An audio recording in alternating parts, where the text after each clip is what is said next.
Hey, what is going on, Keap users? If you have been in the digital marketing space or the Keap ecosystem for any amount of time, odds are you have seen the various tools that can create personalized images. So I'm talking about an image that, has been modified so that it looks like this, right? And you have some sort of merge into the image that makes it appear as if that image was created specifically for the recipient of an email or the person viewing that image. And there are a couple of tools that specialize in this. But I had a request pop up today that I have seen a couple of times, and it got the wheels turning for me. And I want to try to recreate an image like that using Zapier and Google Slides. And I've never done this before, but I'm optimistic that we can get it done. So if you are an existing Zapier subscriber and you've ever wanted custom images, hopefully this will unlock that flexibility for you. And there's countless ways that you could use that throughout your business. Okay, so the first thing that I did is I jumped into Keap and I set up a custom field for the image location. So custom URL is going to go into this field. We don't have anything there yet, but you're going to want, at the end of this, a place to put that URL. So I started by setting up that custom field. It is a website type field. That's why there's this little icon here to open that URL. But I think you could use a text field. I just am using a website URL because it will be a clickable link as well. Now, the next step is to choose the picture that you want. I took this just a few moments ago and pop it into a Google slide deck. So you could just go to slide.new in your browser and it will open up a brand new Google slide deck. Give it a name that you can find. So create custom image is what I did, and then pop the image in, and you can format it if you want. For example, if I wanted the rounded corners, you can play with that. You could add a border. You could adjust the image color or contrast, etc. So you can make whatever changes you want in here. And then the key here is adding a text box that we're going to use to merge in the contact's name.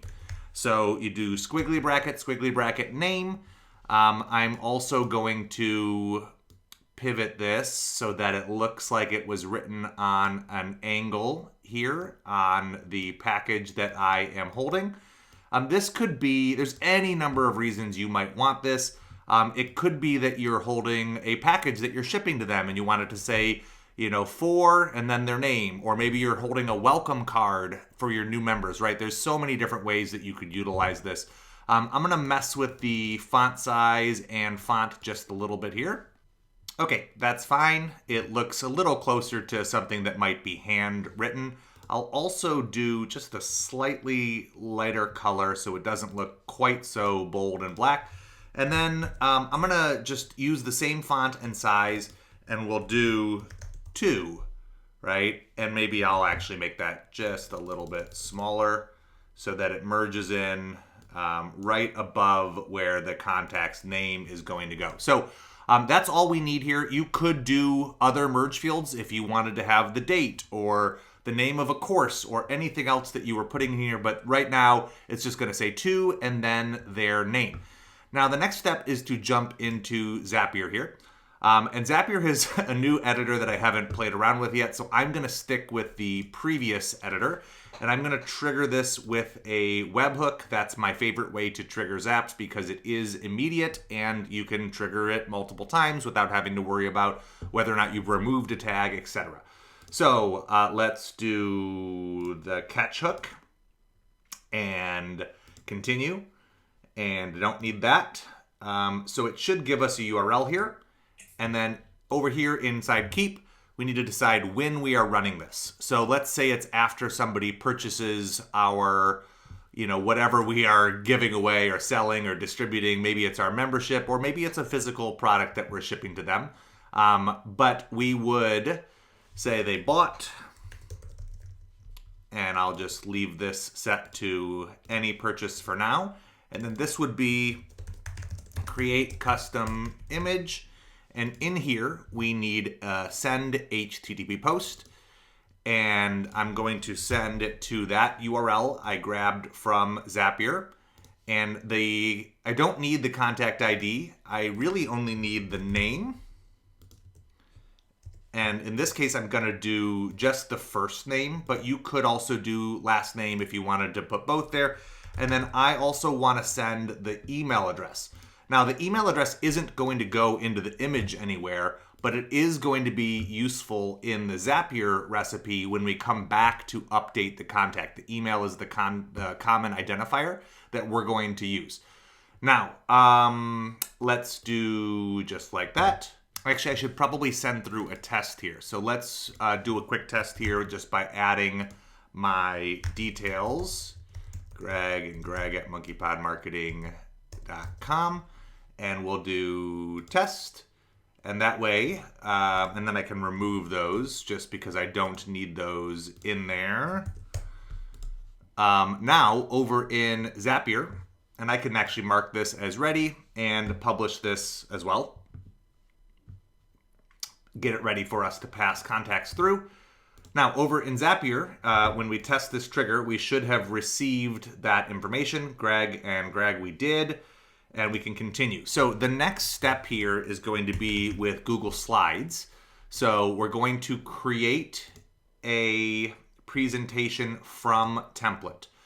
And this is why you have to name that presentation, something that you can easily find, because in here it's going to ask us title of new presentation. So we'll say custom image, and then maybe merge in their name, right?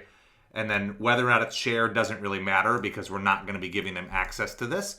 And then now we choose the template presentation. So this is where I would put the create custom image.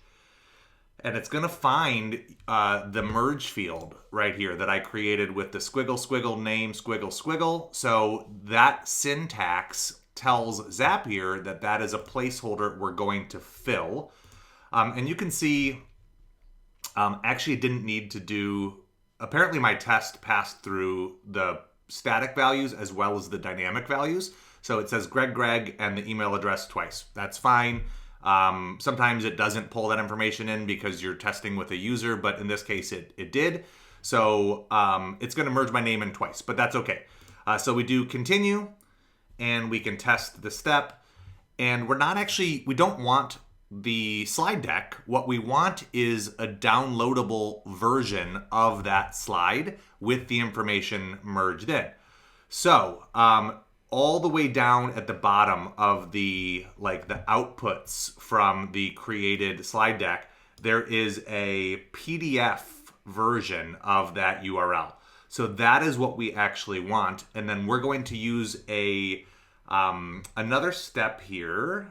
So let's add a step with the formatter so that we can take the PDF part of that URL and swap it for a PNG. So we want to choose text. We want to choose replace. There it is. This is where we put the URL of that PDF. So it should be all the way down here towards the bottom.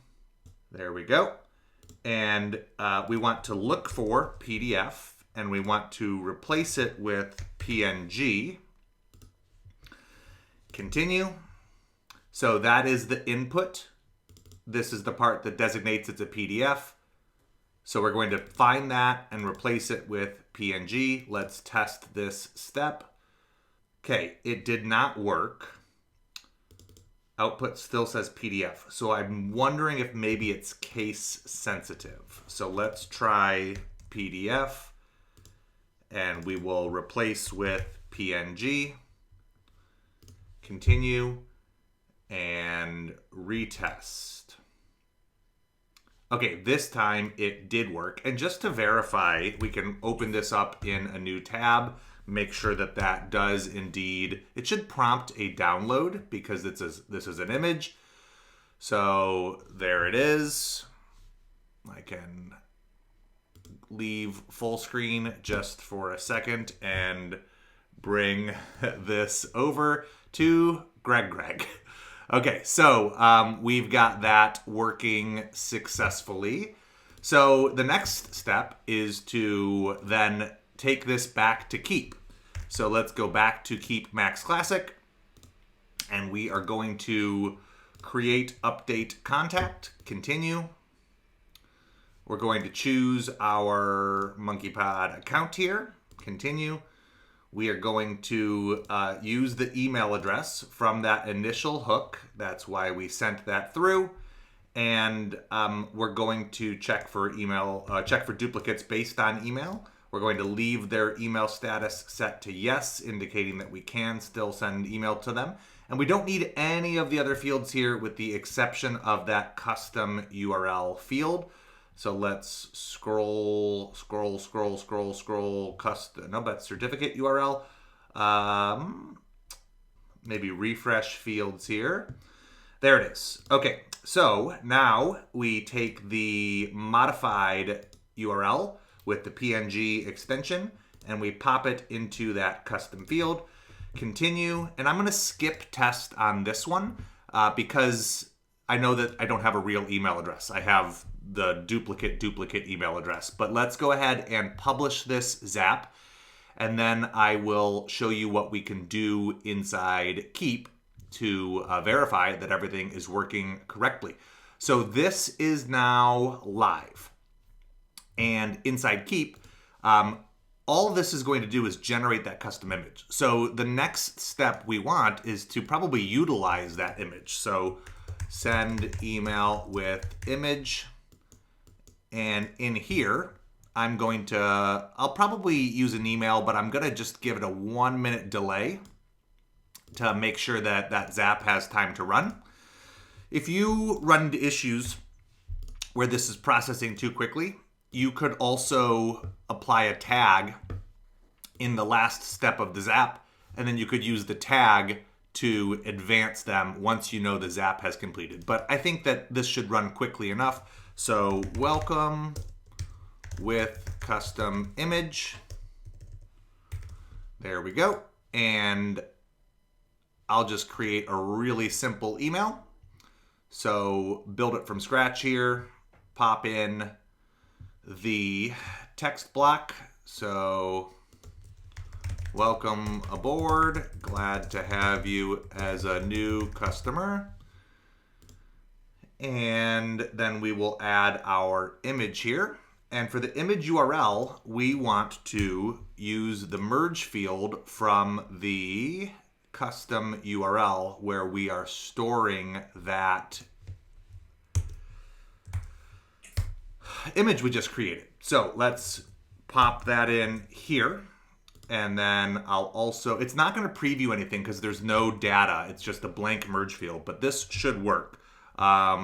Keep an eye on your mailbox.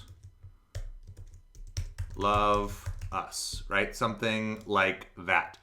And this should merge in the hosted location of that URL and it should send. So let's go ahead and mark this as ready. Here you go. And we'll say welcome and then mark it as draft and mark this as ready. And now we should be good to push a contact through here.